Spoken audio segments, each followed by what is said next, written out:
I found a hidden room in my house it shouldn't exist. I bought an old house last year, one of those creaky, too-cheap-to-make-sense deals that you just know has a history. But I was desperate, and the place had a strange charm to it.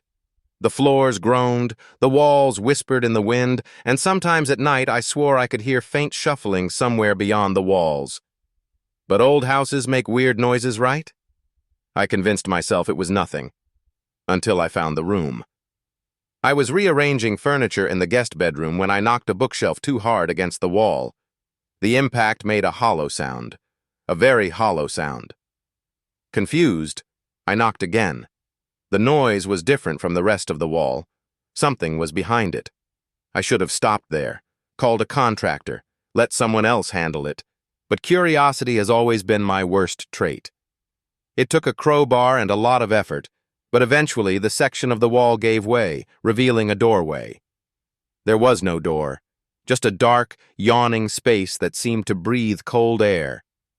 My stomach twisted as I peered inside. It was a room, a hidden room that should not have been there. Inside, the walls were covered in old, decayed wallpaper that had once been white but was now sickly yellow.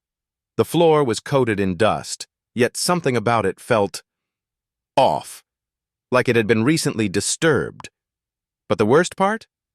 The entire back wall was lined with mirrors, tall, thin mirrors, side by side, reflecting the empty room back at me. Except, I wasn't in the reflection. I stared at the mirrors, my breath caught in my throat. The room was there, perfectly replicated, but I wasn't. The doorway behind me was reflected, the dust-covered floor, the dim glow of the hallway light stretching into the forbidden space. But I was missing. My legs locked in place as my mind struggled to rationalize what I was seeing. Maybe the mirrors were dirty? Maybe the angle was weird. Maybe... Then, something moved.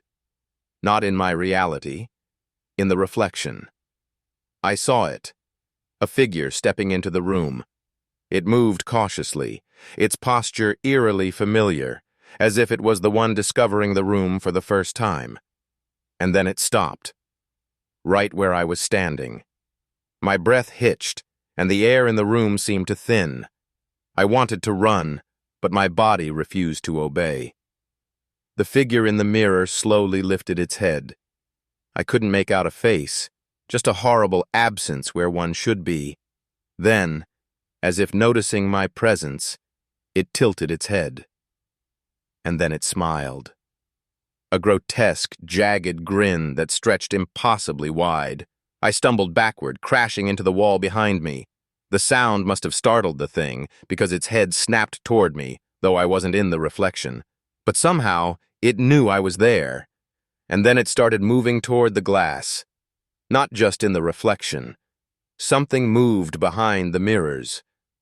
I heard the faintest scrape of something pressing against the other side, a soft, deliberate sound, like fingers dragging against the glass, testing for weakness. I ran.